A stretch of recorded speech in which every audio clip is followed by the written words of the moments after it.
Finally, the meth head spoke. You're, he said, grinding his teeth. You're like, here to fuck us or what? Jake looked over at him and shook his head just a little. The guy blinked, continued to grind his teeth, and looked at his pals, the two brothers.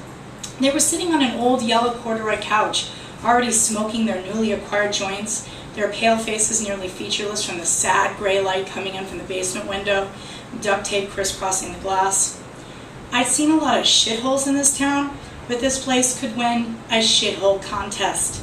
The couches were practically rotting into the floor, and cobwebs were everywhere, oddly the only semi-pretty thing about the place, the only natural thing.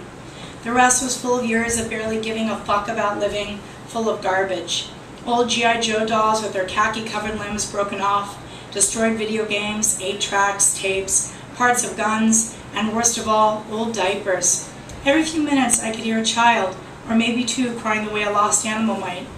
I was sitting on my jacket so that I wouldn't have to put my ass on about 5 tons of old fast food wrappers, which cover the place like a fungus. The meth head flicked his eyes over at my cousin. What's it to you? The two brothers tense, waiting to see what would happen. Jake stopped sorting the baggies, put them down, tucked his long dark arms behind his back, sighed and leaned into the couch. If you even try to touch my cousin, I promise I will fuck you up. The guy looked over at me and then back at Jake. He started laughing. The two brothers looked real nervous. What's so funny? My cousin asked. But he knew. We both knew.